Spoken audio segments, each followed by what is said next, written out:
Hello dear students, welcome back to our channel Science is Everywhere class 10th। आपकी most requested video जिसके अंदर हम solve करने वाले हैं फिजिक्स के न्यूमेरिकल्स। जी हाँ, टर्म 2 के लिए बहुत इंपॉर्टेंट है, कोई भी न्यूमेरिकल आ सकता है।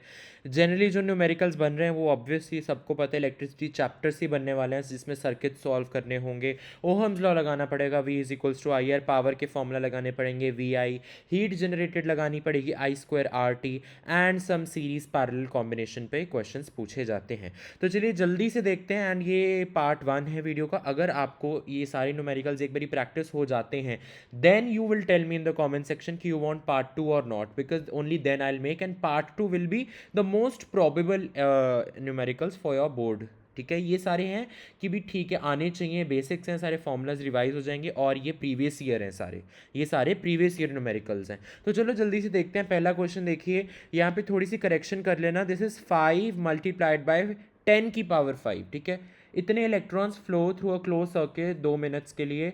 Calculate the current through the circuit. अब सभी को पता है करंट का फॉर्मूला क्या होता है, very simple, Q/T, charge upon time. Charge को आपको पता है हम ये लिख सकते हैं N multiplied by E, where E is the charge on an electron and N is the total number of electrons which flow. हमें n की वैल्यू पता है 5 इंटू 10⁵, ये हमने यहाँ पे लिख दी है। हमें इलेक्ट्रॉनिक चार्ज पता होता है, दैट इज 1.6 इंटू 10⁻⁻19। हमने वैल्यूज ऊपर लिख दी, और डिनोमिनेटर में टाइम है। देखो टाइम 2 मिनट्स में दिया है, आपको हमेशा हर चीज़ को SI यूनिट्स में कन्वर्ट करना पड़ेगा, इसलिए 2 को मैंने मल्टीप्लाई किया 60 से, ताकि सेकेंड्स में कन्वर्ट हो जाए time, because 1 minute is equals to 60 seconds, right. हमने इसको सॉल्व किया, सो फाइनली आंसर आ गया 0.067 into 10⁻⁻14 amperes.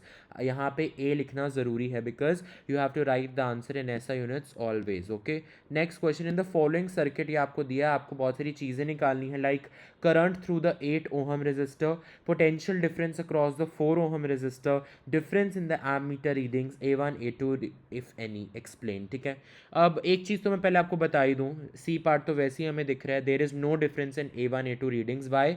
Because A1 and A2 ये जो एमीटर्स होते हैं ये हमेशा सीरीज़ में ही लगते हैं, राइट। और सीरीज़ में करंट तो सेम ही रहता है ना, सीरीज़ में करंट हमेशा सेम रहता है, राइट। इसीलिए कहा जाता है कि मतलब इसमें से जितना करंट फ्लो करेगा उतना ही इसमें करंट फ्लो करेगा। मैं मानता हूँ कि देखो बैटरी से करंट निकला, इस रजिस्टर में से पास हुआ, इस एमीटर से पास हुआ, फिर डिवाइड हो गया ये दो ब्रांचेस में, लेकिन फिर दो ब्रांचेस के बाद निकलने के बाद यहाँ पे मिल भी गया, नहीं इकट्ठा उतना ही हो गया वापस से, फिर इस एमीटर से भी गया सेम ही अमाउंट, तो इसमें से भी उतनी रीडिंग आएगी जितनी इसमें रीडिंग आएगी। ठीक है, और दोनों में डिफरेंस कोई नहीं होगा, because in series current remains the same. बात आती है ए पार्ट और बी पार्ट की। ध्यान से देखो, हमें निकालना है करंट थ्रू 8 ओहम। अगर उसने करंट थ्रू 4 ओहम पूछा तो बहुत आसान था कि आप इक्विवेलेंट रेजिस्टेंस निकालो, V is equals to IR वाला फॉर्मूला लगा के आप फटाफट से 4 ओहम में से बता सकते हो करंट क्या निकल रहा है, राइट। बट अब उसने पूछ लिया 8 ओहम में, जब करंट यहाँ से यहाँ जाता है तब इस ब्रांच में डिवाइड होएगा। अब वो कैसे निकालना है, ध्यान से देखिए उसका प्रोसीजर। सबसे पहले हम R इक्विवेलेंट निकालेंगे, because it's the most and the important thing to do. R equivalent, R equivalent देखो, जो 4 ओहम का रजिस्टर है, अगर आपने पहले स्क्रीनशॉट ले लो फिर साथ साथ समझो मैं क्या बता रहा हूँ। ये जो 4 ओहम का रजिस्टर है ना, ये इन पैरेलल है दो, सॉरी इन सीरीज हैं दो रजिस्टर्स 8 ओहम के, जो कि आपस में पैरेलल हैं। और यहाँ पे मैंने पैरेलल वाला फॉर्मूला लगा दिया। आपको पता है जब दो रजिस्टर्स आपस में पैरेलली कनेक्ट होते हैं तब उसका इक्विवेलेंट निकालने का एक शॉर्टकट होता है R1 R2 divided by R1 plus R2। मैंने वही किया है, 8 multiplied by 8 divided by 8 plus 8, because ये 8 वाले दो रजिस्टर्स आपस में पैरेलल में थे और मैंने पैरेलल कॉम्बिनेशन का इक्विवेलेंट रेजिस्टेंस वाला फॉर्मूला यहाँ पे लगा दिया है। आप वो वाला भी यूज़ कर सकते हो, 1/R equivalent is equals to 1/R1 plus 1/R2, same ही आंसर आएगा। और फिर ये जो भी इसका कॉम्बिनेशन आएगा वो इन सीरीज है 4 ओहम रजिस्टर के साथ। फाइनली कैलकुलेशन करके 8 ओहम आ जाता है। देखो मैंने फटाफट कैलकुलेशंस किए है, लेकिन वहाँ पे आप प्रॉपरली लिखोगे कि भी सीरीज़ का फॉर्मूला R1 प्लस R2 होता है, पैरेलल का फॉर्मूला ये होता है, वो प्रॉपर मेंशन करना, ठीक है। उसके बाद यूजिंग ओहम्स लॉ, ये लाइन बहुत ज़्यादा ज़रूरी है अगर आप ओहम्स लॉ यूज़ कर रहे हो। V is equals to IR। यहाँ पे वोल्टेज कितनी है 8 वोल्ट। हमने पूरे की इक्विवेलेंट रेजिस्टेंस भी निकाल लिया कितनी 8, और आई टोटल हमें मिल जाएगा। बिकॉज अब देखो ओहम्स लॉ का ना यूजेज मैं अभी आपको बताता हूँ, बहुत इंपॉर्टेंट है। V is equals to I R आप किसी भी रजिस्टर के लिए यूज़ कर सकते हो, किसी भी कॉम्बिनेशन ऑफ रजिस्टर्स के लिए भी यूज़ कर सकते हो, लेकिन जब आप पूरे सर्किट के लिए फॉर्मूला यूज़ कर रहे हो ना V is equals to I R, तो यहाँ पे जो V है that is the total voltage supplied by the battery. जैसे कि इस केस में बैटरी 8 वोल्ट सप्लाई कर रही है, तो V टोटल ये हो गया। I टोटल होएगा कि इस पूरे सर्किट में कितना करंट फ्लो हो रहा है। R टोटल होएगा जो ये पूरा कॉम्बिनेशन है उसकी इक्विवेलेंट रेजिस्टेंस क्या है। तो उस अकॉर्डिंगली हमें V is equals to I R लगाना होगा, और हमें I टोटल मिल जाता है अगर हम सॉल्व करेंगे 1 एम्पियर। 1 एम्पियर करंट मतलब पूरे सर्किट में फ्लो कर रहा है, और इसका मतलब 1 एम्पियर यहाँ से निकला, यहाँ से निकला, इसका मतलब 4 ओहम से भी 1 एम्पियर फ्लो कर रहा है। लेकिन जैसे ही 1 एम्पियर यहाँ पे पहुँचा वो टूट गया, वो डिवाइड हो जाएगा। अब कितना इसको मिलेगा, कितना इसको मिलेगा, वो हम निकालेंगे वापस से V is equals to I R formula use करके। लेकिन इस बारी हम ये V is equals to I R particularly 8 ohm ये वाले और 8 ओहम ये वाले के लिए लगाएंगे। अब जब V is equals to I R वाला फॉर्मूला इस वाले 8 ओहम के लिए लगेगा, तो वोल्टेज जो इस 8 ओहम के अक्रॉस है वही आपको डालनी है। जो करंट इस 8 ओहम से पास हो रहा है हमें वो नहीं पता लगेगा, और जो इस 8 ओहम की रेजिस्टेंस है यानी 8 वो यूज़ होएगी उस फॉर्मूला के अंदर। समझ रहे हो। तो अब प्रॉब्लम आ जाती है कि ठीक है हमें करंट तो इसमें से निकालना है, ठीक है, हमें पता नहीं है। हमें रेजिस्टेंस पता है 8, लेकिन हमें वोल्टेज तो पता ही नहीं है ना। 8 ओहम बैटरी ने सप्लाई की है, लेकिन इस वाले 8 ओहम के पास कितनी वोल्टेज है हमें तो वो पता ही नहीं। तो अब हम थोड़ा सा डिवीजन करेंगे। यू नो दैट ये जो कॉम्बिनेशन है राइट 8 और 8 का, और ये वाला जो कॉम्बिनेशन है 4 का, ये आपस में सीरीज़ है। सीरीज़ में वोल्टेज डिवाइड हो जाती है। तो सबसे पहले हम निकाल लेते हैं कि 4 ओहम के पास कितनी वोल्टेज आएगी। तो आप वही वाला फॉर्मूला लगाइए V is equals to I R वाला। तो V जो 4 ओहम के अक्रॉस, ये रिप्रेजेंटेशन ऐसे करते हैं कि voltage across 4 ohm is equals to I R. I की वैल्यू है 1, आर फॉर 4 ओहम इज़ 4, तो 4 वोल्ट आ जाएगी वोल्टेज जो कि इसके अक्रॉस होने वाली है। ठीक है, इसके अक्रॉस। देखो बी पार्ट हमारा ऐसे ही सॉल्व हो गया। पूछा था पोटेंशियल डिफरेंस अक्रॉस 4 ओहम, हमें पता लग गया 4 वोल्ट है। तो बची हुई सारी इस कॉम्बिनेशन को मिल जाएगी। बची हुई कितनी, यानी 8 में से 4 वोल्ट इसको मिल गई, तो इस कॉम्बिनेशन के पास कितनी बची 4 वोल्ट। और हमें पता है पैरेलल में वोल्टेज सेम रहती है, यानी इस 8 ओहम के पास भी 4 वोल्ट वोल्टेज है, और इस वाले 8 ओहम वाले रजिस्टर के पास भी 4 वोल्ट वोल्टेज है। तो अब फॉर्मूला लगा दो। V 8 ohm is equals to I into R. ठीक है, तो आई क्या हो, आई तो हमें निकालना है, चलो तो वो ऐसे आप फॉर्मूला से निकाल दोगे। I 8 ohm is equals to V 8 ohm divided by R 8 ohm. V 8 ohm हमें अभी भी पता लगा 4, दोनों के लिए ही 4 है।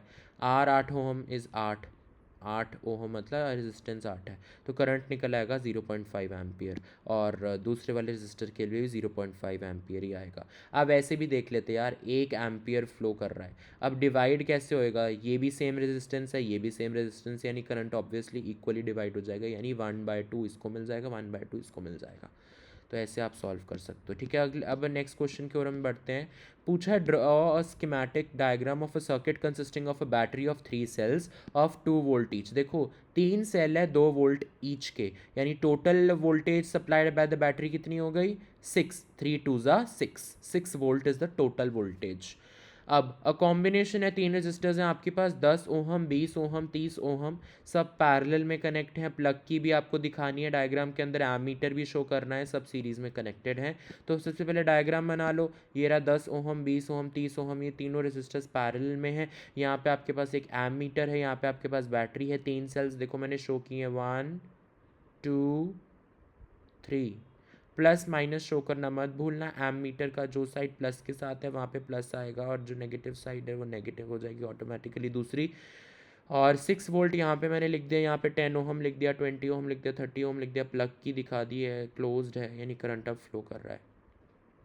आपको क्या पूछा है, सबसे पहले पूछा है कि करंट थ्रू ईच रेजिस्टर बताना है, टोटल करंट बताना है, टोटल इफेक्टिव रेजिस्टेंस। देखो रेजिस्टेंस निकालना बहुत आसान होता है, तो पहले रेजिस्टेंस आप लोग निकाल लीजिए। ये तीनों पैरेलल में है, पैरेलल का फॉर्मूला लगाओ और यहाँ पे रेजिस्टेंस आ जाती है 5.45 ओहम्स। तो सी पार्ट का आंसर तो भैया हो गया हमारा। यहाँ पे गलती से ए लिख दिया, इसको काट दो, हमने पहले सी वाला सॉल्व किया टोटल रेजिस्टेंस। अब टोटल करंट भी निकाल लेते हैं। कैसे निकालेंगे? ओहम्स लॉ यूज़ करके। V is equals to I R, यानी आई क्या हो गया? V by R.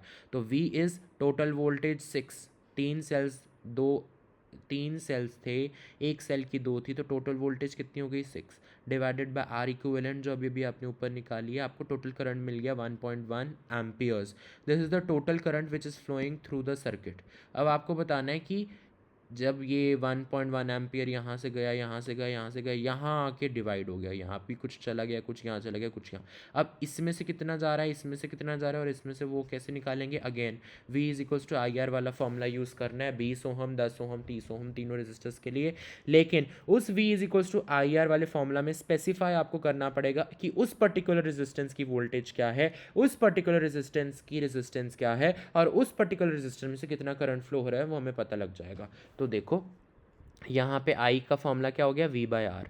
तो अब अगर मैं 20 ओहम वाले रेजिस्टर की बात करूँ, देखो तीनों रेजिस्टर के पास वोल्टेज सेम है, because in parallel combination voltage does not gate divided. यानी ये 6 वोल्ट 10 ओहम के पास भी है, यही 6 वोल्ट 20 ओहम के पास भी है, यही 6 वोल्ट 30 ओहम के पास भी है। आप सिमिलर यहाँ पे लिख दीजिए फिर 6 डिवाइडेड बाय आर, 20 इज 20, सबके करंट आपको ऐसे मिल जाएंगे। बात समझ में आई? चलो आगे बढ़ते हैं नेक्स्ट क्वेश्चन की ओर। आप सॉल्व कर रहे हो ना, ये तो नहीं मैं ही आपको बताई जा रहा हूँ, आप खुद सॉल्व ही नहीं करे, खुद भी करो सॉल्व। चलो कॉपी उठाओ, फटाफट सॉल्व करो। Two identical resistors, each of resistance 12 ohm are connected in series, and second case में कह रहे हैं in parallel in turn to a battery of 6 volt. यानी दोनों केसेस में, सीरीज में चाहे कनेक्ट करो चाहे पैरेलल में, दोनों में 6 वोल्ट सप्लाई की जा रही है बैटरी से। Calculate the ratio of power consumed in the combination of resistors in the two cases. Okay, so this is also very easy question. First part देखिए, सीरीज में जब कनेक्ट है, इक्विवेलेंट रेजिस्टेंस निकाल लीजिए, R1 प्लस R2 इक्वल क्या आ जाएगा? Solve करोगे 24 volts. आपको वोल्टेज गिवन है, सीरीज में भी 6 वोल्ट ही सप्लाई कर रही है बैटरी। ओहम्स लॉ लगाओ, वापस से आई पालो, आई आपको पता लग जाएगा 0.25 एम्पियर्स फ्लो कर रहा है इस पूरे कॉम्बिनेशन के अंदर से। ठीक है, तो पावर भी आप इजीली निकाल लोगे, पूरे कॉम्बिनेशन की देखो निकालनी है पावर, सिर्फ एक पर्टिकुलर रजिस्टर की नहीं, पूरे कॉम्बिनेशन की निकालनी है। तो पावर का फॉर्मूला हमें पता है, वी आई होता है, वी मल्टीप्लाइड बाय आई। तो वी हमें पता है 6 वोल्ट, आई अभी भी हमने निकाला कि पूरे कॉम्बिनेशन में से कितना, दिस इज आई इक्विवेलेंट, मतलब पूरे कॉम्बिनेशन ही, आई टोटल में पूरे कॉम्बिनेशन से कितना करंट फ्लो कर रहा है, आई टोटल। तो आप 6 मल्टीप्लाइड बाई 0.25 करोगे, आपको 1.5 वॉट, वॉट डब्ल्यू लिखना ज़रूरी है, पावर का ऐसा यूनिट होता है वॉट, WATT, जिसको रिप्रेजेंट किया जाता है W लेटर से। सेकेंड केस में दोनों पैरेलल में है, अगेन आर इक्विवेलेंट, तो अब तो आपके लिए बाएं हाथ का खेल हो गया ये, आर इक्विवेलेंट निकालना, 6 आ जाएगा वैल्यू, एंड वोल्टेज भी 6 है, यानी करंट टोटल जो इस कॉम्बिनेशन में से फ्लो कर रहा है, यानी इसमें प्लस इसमें टोटल कितना फ्लो कर रहा है? 1 एम्पियर। अब पावर आप निकाल लीजिए, again V I formula use करके। वोल्टेज हमें पता है 6 वोल्ट है, आई टोटल हमें पता है 1 एम्पियर, तो टोटल कॉम्बिनेशन की पावर आ गई 6 वॉट। हमें बताना है कि कैलकुलेट द रेशो, हमें रेशो कैलकुलेट करनी है, तो रेशो आप करिए calculate, P1 divided by P2, that is 1.5 divided by 6, which gives us the ratio 1/4. So the ratio is 1:4. Very easy question. Next, a VI graph for a nichrome wire is given below. What do you infer from this graph? VI graph, ठीक है, draw a label diagram to obtain such a graph. Very easy question. This is inferences हमें दो निकल के आ रही हैं। सबसे पहली स्ट्रेट लाइन ग्राफ है, स्ट्रेट लाइन ग्राफ का मतलब डायरेक्टली प्रोपोर्शनल, यानी the current flowing through the conductor is directly proportional to the potential difference applied across the conductor. Okay, यहाँ कहो निक्रोम वायर, कंडक्टर की जगह लिख दो निक्रोम वायर। और सेकंड इन्फरेंस क्या है? Slope of the graph gives us resistance which is constant. और कैसे निकालोगे? कोई भी एक पॉइंट पकड़ लो, ये वाला पॉइंट पकड़ लो, रेजिस्टेंस ओहम्स लॉ के अकॉर्डिंग क्या होती है? V बाय आई। तो वोल्टेज यानी 0.4, इस पॉइंट के कोऑर्डिनेट्स देखो ना, 0.4 वाई एक्सिस वाला coordinate divided by x axis वाला, जहाँ की करंट है 0.1, यानी वोल्टेज अपॉन करंट, यानी 0.4 डिवाइडेड बाय 0.1, इस पॉइंट पे आप देख रहे हो। तो रेजिस्टेंस क्या आ रही है? 4 ओहम। फिर चाहे आप यहाँ भी देख लो, 0.8 डिवाइडेड बाय 0.2, तो वो भी 4 ओहम ही आएगी। फिर आप फटाफट से सर्किट ड्रॉ कर सकते हो। आपको रेजिस्टर की वैल्यू पता लग गई, 4 ओहम यहाँ पे लिख दीजिए। आपको इस बेसिकली सर्किट डायग्राम में टीचर क्या चेक करेगी, सबसे पहले ये पॉइंट चेक करेंगे वो कि एमीटर सीरीज़ में कनेक्ट होना चाहिए, जो हमने सीरीज़ में लगाया हुआ है। फिर वोल्टेज कैलकुलेट करने के लिए आपको वोल्ट मीटर को पैरेलल में लगाना पड़ता है, जिस रेजिस्टर के अक्रॉस आप वोल्टेज कैलकुलेट करना चाहते हो। तो आप वैसे कैलकुलेट मतलब लगा दोगे इसको। की होनी चाहिए, बैटरी होनी चाहिए, तो पूरा सर्किट हमारा कंप्लीट है, क्लोज्ड एंड कंप्लीट सर्किट होना चाहिए। ठीक है, नेक्स्ट क्वेश्चन है, compute the heat generated while transferring इतने coulomb of charge in 2 hours through a potential difference of 40 volt. Very easy question this is. Heat का formula हमें पता है I square R T, this is the Joule's law of heating, right. तो I को हम क्या लिख सकते हैं, क्यू बाई टी। अभी हमने ऊपर फॉर्मूला सबसे पहला क्वेश्चन यही किया था, I is equal to Q by T. आप थोड़ा सा सॉल्व कीजिए इसको, आपके पास ये आ जाएगा Q square upon T multiplied by R. आप यहाँ पे क्यू की वैल्यू डाल दीजिए 96,000, ठीक है, इन मल्टीप्लाइड बाय 96,000 बिकॉज क्यू का स्क्वायर है। रेजिस्टेंस की वैल्यू क्या होएगी, रेजिस्टेंस हमें दी नहीं है ना क्वेश्चन के अंदर, तो ओहम्स लॉ लगा दो, V is equal to I R. तो आर की जगह क्या लिख सकते हो, V बाय आई, जो कि यहाँ पे लिखा है V बाय आई। सब वैल्यूज़ आप पुट इन कीजिए, आपको पास आंसर आ जाएगा। अच्छा, इस आई की जगह आप Q बाय टी लिखना मत भूलना। सब कुछ हमने Q और T की टर्म्स में लिख दिया है और वोल्टेज की टर्म में। आपके पास जूल्स में आंसर आएगा, ठीक है। अगला क्वेश्चन देखते हैं।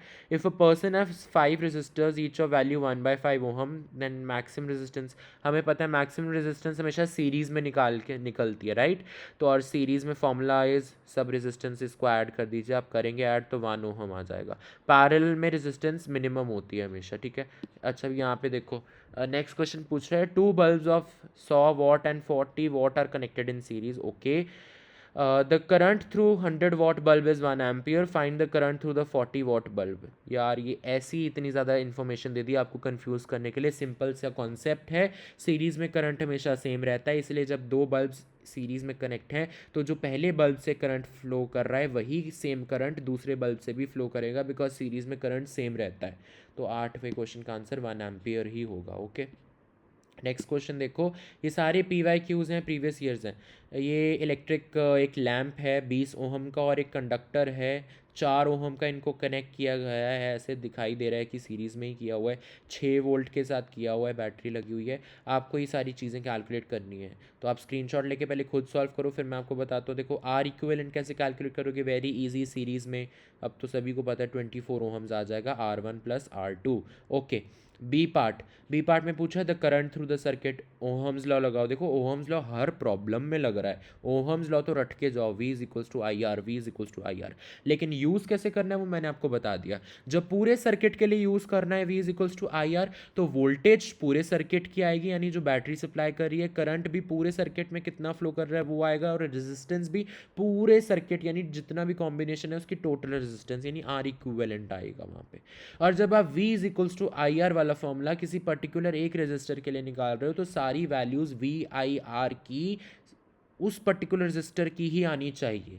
फिर आप वो कॉन्सेप्ट यूज़ कर लो कि सीरीज़ में वोल्टेज डिवाइड हो जाता है और पैरेलल में करंट डिवाइड होता है, उस अकॉर्डिंग आप सॉल्व करोगे, जैसे मैंने ऊपर करके दिखाया आपको, ठीक है।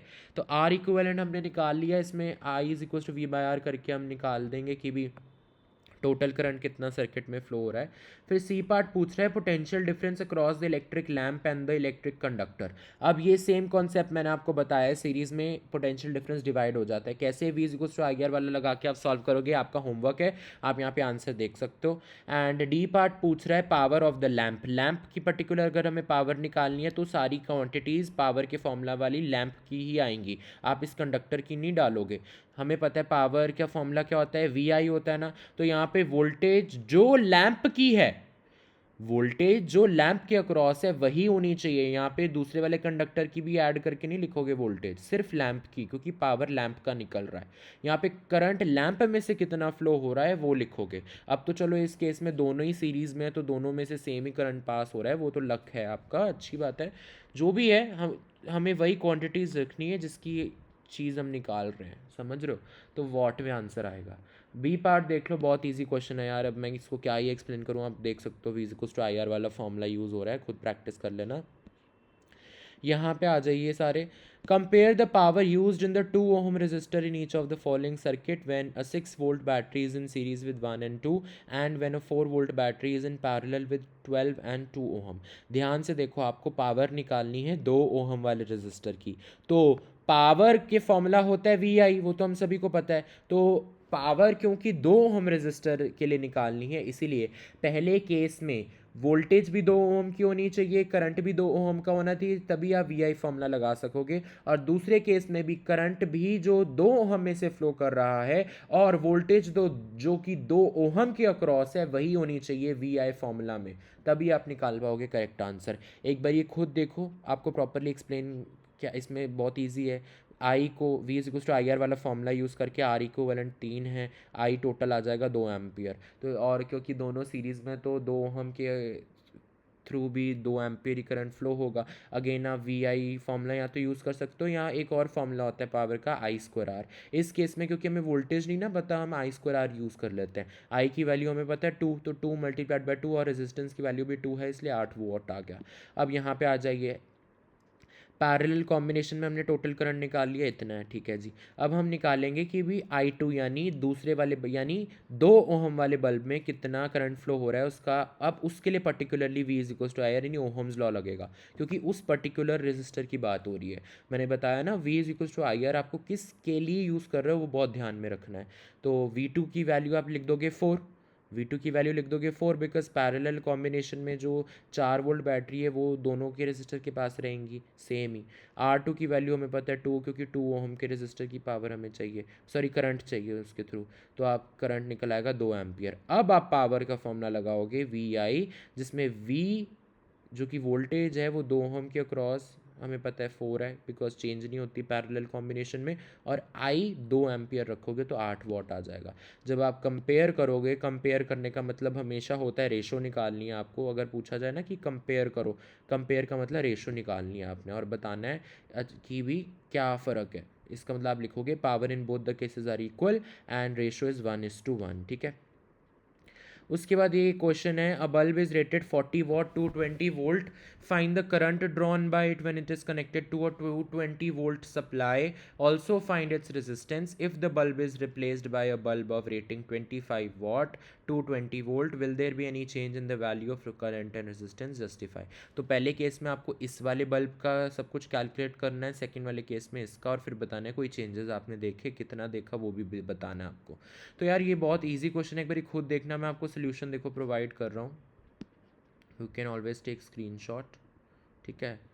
बाकी मैं आपको एक बारी थोड़ा हिंट दे देता हूँ। पहले केस में आपको पावर पता है, वोल्टेज पता है, आप करंट निकाल सकते हो इस फॉर्मूला से, power is equals to V I, तो आप निकाल लेना।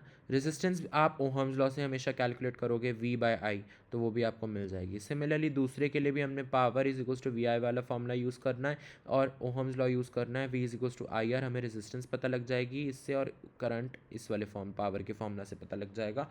फिर आप देखोगे येस चेंज तो हुआ है। देखो क्या चेंज हुआ है, सबसे पहले करंट में कितना चेंज हुआ है, ये यहाँ पे करंट डिक्रीज़ हुआ है। कितना डिक्रीज़ हुआ है, 0.07 एम्पियर से, आप माइनस करके देख लेना। ये जो यहाँ पे 0.8 है और यहाँ पे 0.11 है, आप इन दोनों को माइनस करके देख लेना कितना कम हुआ है। और रेजिस्टेंस में भी चेंज हुआ है, इंक्रीज़ ही हुई है, तो वो भी आप कितनी इंक्रीज़ हुई है वो भी बतानी है, ठीक है। Next question is, two electric bulbs this are connected in parallel to this and find the current drawn by the bulb from the mains। again very easy question, आपको पहले बल्ब की पावर पता है वी आई, तो वही वाला formula लगाओगे, current पता लग जाएगा पहले बल्ब में से कितना फ्लो हो रहा है, I1, let it be I1। और फिर आप बल्ब 2 के लिए भी निकालोगे, I2 आपको पता लग जाएगा बल्ब 2 में से कितना फ्लो हो रहा है। दोनों पैरेलल में थे, पैरेलल में करंट डिवाइड हो जाता है। हमें पूछा है, ध्यान से पढ़ो, करंट फ्रॉम द मेन्स मतलब बैटरी कितना सप्लाई कर रही है। बैटरी तो टोटल करेगी ना, यानी आई सप्लाई करेगी। हाँ वो पैरेलल कॉम्बिनेशन में डिवाइड हो गया, वो हमारी गलती नहीं, हमें तो टोटल बताना है, यानी I1 प्लस I2 करोगे तो 0.72 एम्पियर्स आ जाएगा। बहुत आसान ये भी क्वेश्चन है। अब ये वाला क्वेश्चन है, ज़रा खुद सॉल्व करो, बहुत ईजी है। आपको बताना है total current, V is equals to I R वाला फॉर्मूला ओहम्स लॉ लगेगा इसमें भी, और लेकिन इसमें R इक्विवेलेंट यानी टोटल कॉम्बिनेशन की रेजिस्टेंस निकालना। अब आप प्रैक्टिस करो। ये लो, मैं आपको सोल्यूशन भी दे देता हूँ, लेकिन इसका स्क्रीनशॉट ले लो, आपको खुद सॉल्व करना है ये। अब यहाँ पे आ जाओ, बहुत इंपॉर्टेंट क्वेश्चन, ऐसे तो हमने सैम्पल पेपर में भी देखे हैं। Two wires A and B are of equal length and have equal resistance. समझने की कोशिश करना। दो वायर्स हैं ए एंड बी, लेंथ दोनों की सेम है, let me keep it L L, resistance भी सेम है, इनको आर आर मैंने लिख दिया। If the resistivity of A is more than that of B then which is thicker and why. जिसको देखो, जिसका एरिया या कहो डायमीटर या एरिया ज़्यादा होगा वो ज़्यादा थिक होगा, राइट। और हमें गिवन है रेजिस्टिविटी को ऐसे रो से रिप्रेजेंट करते हैं ना, रेजिस्टिविटी ए की ज़्यादा है रेजिस्टिविटी बी से। चलो कोई ना, रेजिस्टेंस का फॉर्मूला क्या होता है, R is equals to rho L by A. Similarly इस वायर के लिए भी यही फॉर्मूला यूज़ होगा, है ना। यहाँ पे आर कांस्टेंट है, हमें बताया दोनों के लिए सेम ही है, लेटर से कुछ होगा 5 ओहम वगैरह कुछ भी सेम है दोनों वायर के लिए। एल भी, दोनों की लेंथ भी सेम है, तो एल एल लिखा है यहाँ पे। ये रेजिस्टिविटी अलग है, एरिया अलग है, रेजिस्टिविटी अलग है इसकी भी, एरिया अलग है, ठीक है। आप यहाँ पे लेंथ को नीचे ले जाओ, आर बाय एल। अगर ये दोनों के लिए सेम है, इसका मतलब ये कुछ क्वांटिटी आएगी ना, कोई कांस्टेंट आएगा ये। लेटर से आर दोनों के लिए 5 ओहम था, लेटर से लेंथ 10 सेंटीमीटर थी, तो जो भी है 5 divided by 10, it is a constant, it is a constant.